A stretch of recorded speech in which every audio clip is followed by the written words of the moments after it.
2 साल शादी हो जाने के बाद दो दो बच्चे पैदा हो जाते हैं। फिर पत्नी बोलती है कि मेरा पति नामर्द है, मुझे संतुष्ट नहीं कर पाता है, और पति को किसी भी तरह से बाहर कमाने के लिए भेज देती है। फिर गैर मर्दों को घर में बुला के शारीरिक संबंध बनाती है। आप सभी को नमस्कार, मैं अब्दुल सैफी, जो कि आप देख रहे हैं अब्दुल सैफी सफर। फिर एक बार न्यू कहानी के साथ, और एक कहानी है गोरखपुर का। गोरखपुर में एक छोटा सा परिवार रहता था। उस परिवार का मुखिया था धनतेरस कुमार, और धनतेरस कुमार का 2 साल पहले शादी होता है, और उसका एक पत्नी आती है बहुत खूबसूरत, सुनीता नाम का, और दोनों हंसी खुशी से रहने लगते हैं। और जैसे 2 साल बीतता है, 2 बच्चे होते हैं। और धनतेरस एक मजदूर व्यक्ति होता है, दिन भर काम करता है, शाम को हारा थका आता है, खाना खाता है और सो जाता है। पता नहीं इस परिवार पे किसका बुरी नजर लगता है कि घर में आए दिन झगड़ा मार होने लगता है। धनतेरस के पत्नी का यही आरोप था कि मेरा पति धनतेरस मुझे संतुष्ट नहीं कर पाता है, मुझे शारीरिक सुख नहीं देता है। अब जैसे यह बातें गांव वाले सुनते हैं तो धनतेरस को पूछते हैं कि तुम्हारे मान का नहीं है तो हमें भेज दो, तुमसे कुछ नहीं होने वाला। पता नहीं तुम 2 बच्चे कैसे पैदा कर दिए हो, कि तुम्हारा है कि किसी और का है। अब धनतेरस एक सीधा साधा व्यक्ति था, किसी को जवाब नहीं देता था। धनतेरस घर पे आया और बैग लाया, और बैग में कपड़े लाते रख के बाहर निकल गया बेंगलौर। धनतेरस जो भी पैसा कमाता था वो हर महीने अपने पत्नी सोनीता के पास भेज देता था। अब इससे सोनीता बहुत खुश रहती थी और डेली फोन करके धनतेरस का हाल चाल लेती थी कि आप ठीक है ना, टाइम से खाना खाइएगा और अपने सेहत पर ध्यान दीजिएगा।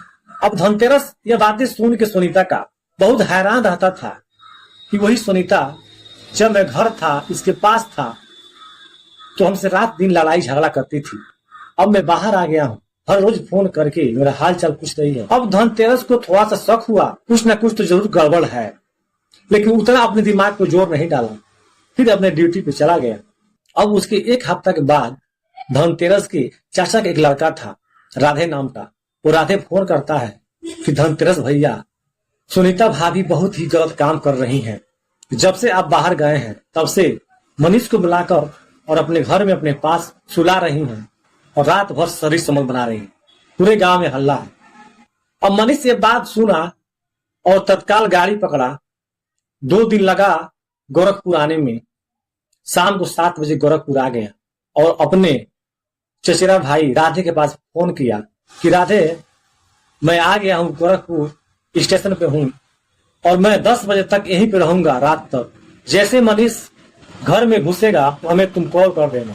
राधे बोला ठीक है भैया, जब मनीष आ रहा है आपके घर पे मैं आपको कॉल कर दूंगा, और 5 मिनट का रास्ता है, ऑटो पकड़ के आप धड़ाक से यहाँ पे आइएगा।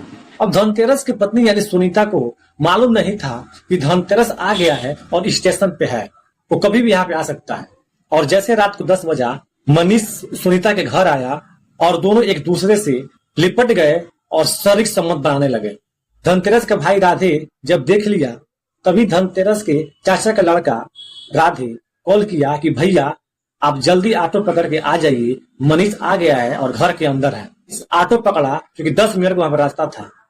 वो घर आया और राधे को बुलाया।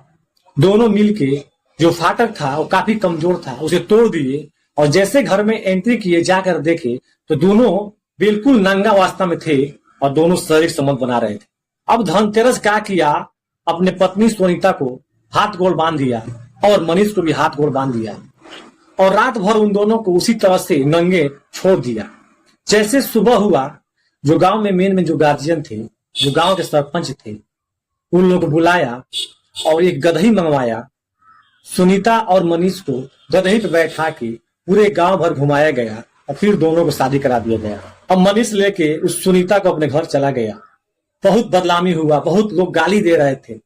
अब धनतेरस अपना फिर से एक अच्छा लड़की देख के शादी किया और अपना गुजर बसर कर रहा है। क्या यह धनतेरस अच्छा किया कि इसको नहीं करना चाहिए? आप लोग कमेंट में अपना अपना राय दे सकते हैं, और आप लोग इस वीडियो को लाइक करें और ज्यादा से ज्यादा शेयर करें, और आप लोग नए हैं तो इस चैनल को सब्सक्राइब करें। मैं इस घटना को दिखाने का मतलब मैं किसी की भावना को आहत नहीं करता। हमें दिखाने का सिर्फ मकसद यही होता है कि लोगों के जो काले करतूत होता है मैं आप लोगों के सामने रखूं। आप लोग भी सतर्क रहें, सावधान रहें, क्योंकि आप लोग इस गलती से बचें। आप सभी को